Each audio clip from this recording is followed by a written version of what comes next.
let's say you run that oat and you show the elevated arabinose, we know there's a candida problem. But if we see tartaric above that's high, and then down below we see some of the bacterial overgrowth markers, the blends that you and I formulate and have, we might be able to kill bacterial overgrowth, fungal overgrowth, and a candida Bingo. problem all in one fell swoop. And that's incredible. And your gastroenterologist or even your mold doctor is likely not going to be able to do that. They may come in specifically with itraconazole or fluconazole or nystatin.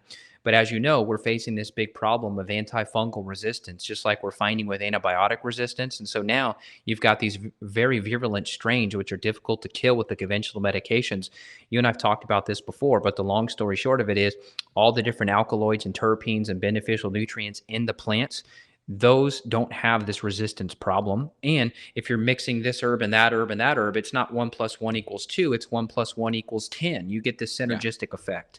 Yeah, you see the same thing with addressing bacteria and other bigger bugs. Berberines and Artemisia wormwood have synergistic effects.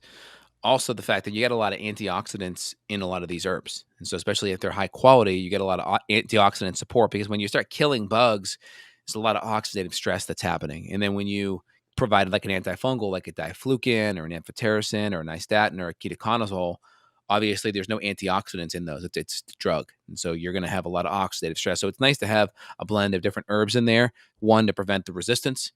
And then also, people have yeast issues. A lot of times they have bacterial bugs as well.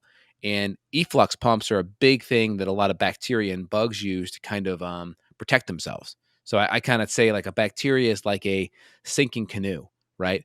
And essentially you poke holes in that canoe with a lot of the herbals. And think of the efflux pumps as the person in the canoe bailing water, right? So they try to keep on bailing water so they don't sink, right? And so think of the herbals when you inhibit the efflux pumps, whether it's with ginger or different antimicrobials, it's like taking the buckets away from the bacteria that's bailing water and it allows them to sink better, allows them to effectively be destroyed. That along with addressing biofilms too. Yeah, that's awesome. And the cool part is too, you can minimize the die off if you're doing this right. A lot of Hmm. people when they hear these conversations, they get afraid. They go, "Oh my God, candida, mold, bacteria, parasites, worms. Like, oh my God, this is a lot of stuff in me. I want it out of me, but now I'm afraid. Am I going to feel worse before I feel better?" And the answer is if you do it properly, that should be minimal to a non-existent problem. I think you and I have refined our protocol so much over the years now that we have these tools and these other therapies in place that are standalone products, but we often add those in.